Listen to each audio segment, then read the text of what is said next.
bienvenue dans ce dernier Web Forum. Pour aujourd'hui, on va parler de l'énergie et des actions agricoles. Pour répondre à mes questions, on accueille 3 invités. Donc monsieur Jean-Pierre Schmitt, vous êtes le directeur d'Air Lorraine. Monsieur Pascal Roll, vous êtes conseiller énergie à la Chambre d'agriculture départementale de Meurthe-et-Moselle. Et enfin, monsieur Stéphane Pelletier, vous êtes exploitant agricole en territoire meurthe-et-mosellan. Alors, monsieur Schmitt, quels sont les enjeux énergétiques en Lorraine ? Alors en fait, comme partout, les énergies fossiles sont les principales responsables du changement climatique. Donc tout le carbone qui a été stocké pendant des milliards d'années est relargué dans l'atmosphère pour faire du CO2. L'enjeu, c'est de réduire finalement l'utilisation de ces combustibles fossiles.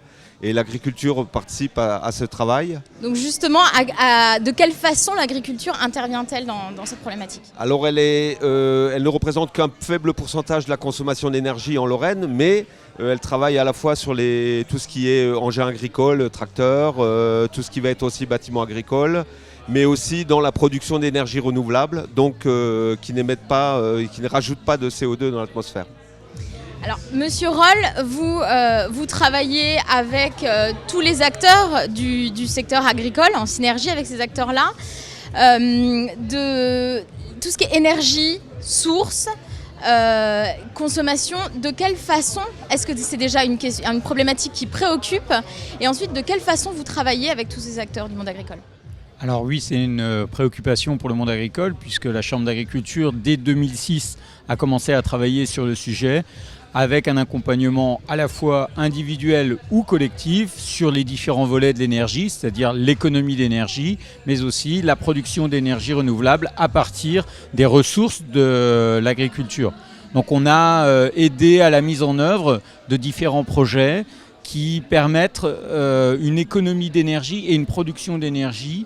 Et ces 2 facteurs sont souvent très fortement regardés par les exploitants agricoles et c'est vraiment une préoccupation actuelle des exploitants. Donc on travaille avec les acteurs, je dirais, institutionnels, conseil régional, ADEME, agence de l'eau aussi, puisque qui dit énergie dit aussi changement des fois du système d'exploitation et ça peut jouer aussi sur le retour au sol. Donc on est vraiment l'interface entre les institutions et les agriculteurs et on accompagne ces agriculteurs sur un point technique, d'organisation et de mise en œuvre de projets d'énergie renouvelable.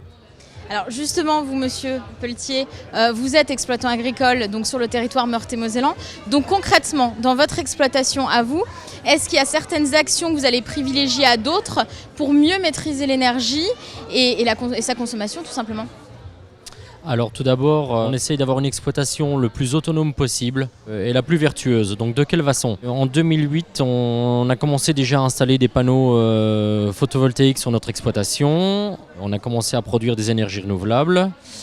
Et puis la deuxième phase a été la construction d'une unité de méthanisation qui fonctionne depuis 1 an et demi aujourd'hui. D'autre part, tout à l'heure, M. Schmitt parlait du stockage de carbone. Nous, sur notre exploitation, on a arrêté le labour depuis environ 20 ans. Donc en fait, on privilégie la vie du sol. On a changé complètement notre assolement, l'assolement en Lorraine normal, colza, blé, orge, et abandonné sur notre ferme depuis 7-8 ans. Ça devenait une nécessité ? Je pense parce qu'on optimise tous les éléments qu'on a dans les mains afin d'être le plus vertueux possible. Voilà en quelques mots. Bah écoutez, je vous remercie beaucoup. Je vous remercie à vous pour votre attention et à bientôt.